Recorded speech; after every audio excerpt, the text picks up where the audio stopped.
Hey, what's up, Street Talks? It's Eric Kim from the Eric Kim Street Photography blog. Wanted to do a quick video, just giving an update, everything that's going on my side.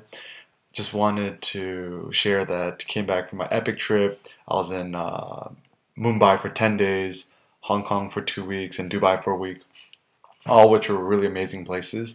Probably the most fascinating place I went to was Dubai out of all those cities. I've never been to Dubai. They had a really epic airport, but the reason I actually went there was I was invited to a conference called Visual Arabia, and to describe it, it was kind of like a TED Talks, if you guys ever watch that. So I did a talk titled 10 Things Street Photography Has Taught Me About Life. So not just talking about street photography, but linking, I guess, my personal philosophy in life of, kind of like more minimalism, less is more kind of deal, as well as the approach in street photography, which I actually think, connects pretty well. And one of the things I was really concerned about is, how's it going to be shooting street photography in Dubai and the Middle East? And at first I thought that I have a lot of issues, a lot of women covering up, wearing burqas, as well as men wearing the traditional garbs.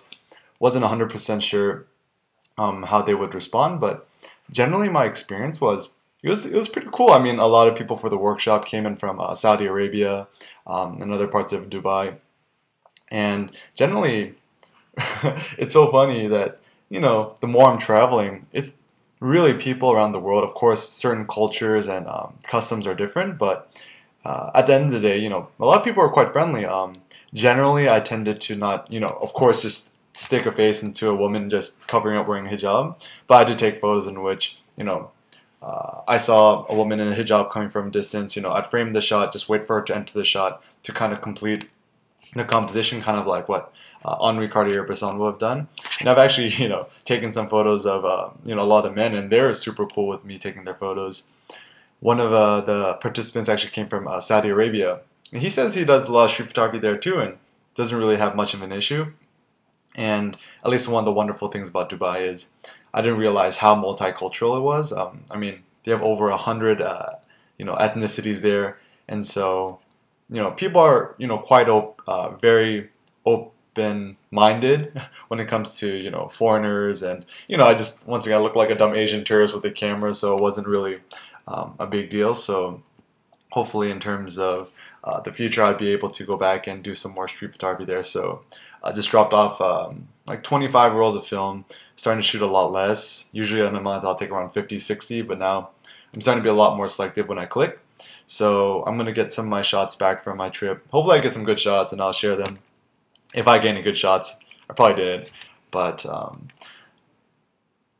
it was really nice to be back home in the States because it kind of gave me a week-long time to really crank out a lot of articles I've been meaning to write. If you guys have checked out, all my 10 tips or 10 things, 10 lessons I've learned from all these street photographers, I've got a lot of criticism. People are like, yeah, it just looks so spammy and stuff like that. But honestly, for me, it's kind of the easiest way for me to coherently organize my thoughts, especially when it comes to writing about a photographer. I like the constriction of having, 10 things to write about a photographer because if I don't have 10 things, either I don't write enough or sometimes I just write way too much, which I've actually done a little bit in the past. So having that format really helps me, just stay on task and really know what I'm supposed to be working towards, and doing a lot of research for these photographers. So after I came back from Dubai, I had crazy jet lag, so I'd wake up at like 3 a.m., 2 a.m. in the morning. I'm like, all right, I can't go back to sleep. What should I do? I'll just do some writing my blog. So just have a coffee, and we'll just churn away, doing a lot of work until around noon. And yeah, it's been great. I feel like I've written about all the photographers I've been meaning to write about for the longest time. But if there's any other photographers you want me to write about, just let me know, and I'll start doing my research and thinking what kind of insights I could take away from that photographer. And once again, these articles I write, they're just a personal reflection of what I personally get out of these photographers, not what everyone else should. But hopefully these articles could be a good representation of some key points that you could learn as well. And a lot of these photographers, there's still a lot I don't know about, so once again, keep that in mind, please. Good news, but bad news. Well, mostly bad news. My grandfather just passed away in Korea Fortunately, he lived to be, he had a long life. He lived to be around his early 90s, late 80s. But I'm gonna be in Korea for the next 2 weeks. I just heard the news last night, so I'm jumping in a plane in like an hour, flying straight to Busan, to south of Korea. I'll be there for a week, and I'll be in Seoul for a week, and then I'm flying back into Chicago. While I'm in Korea, I'm thinking about shooting some more. I'm thinking about shooting black and white. So, hopefully it'll be a good opportunity for me to, just, I wasn't super close with my grandfather, but a guy I really respect a lot. So, I'm thinking about shooting the project in black and white, and, just have kind of more of a personal documentary behind the trip. Um, for that, let's see, the cameras I'm going to bring is my MP, and I have the Contax T3 loaded up with color film, and I'm just going to bring my Ricoh GR1V. I was actually going to sell it, but the two other cameras are still loaded with color film, and it's so light anyways. The great thing about this is, I'm shooting, I just tossed in some, can't really see, but some Ilford, what's in here? Presto, Neopan Presto 400. Thanks to Hiroaki from Tokyo for hooking it up. But the great thing about this camera is I could actually push the ISO directly from 400 to 1600, because usually rated at 400. So, it starts off at 400, pushing up to 1600. So I'll probably be doing most of my shooting with this during my trip anyways, and I don't have that much time in Korea, like about 2 weeks.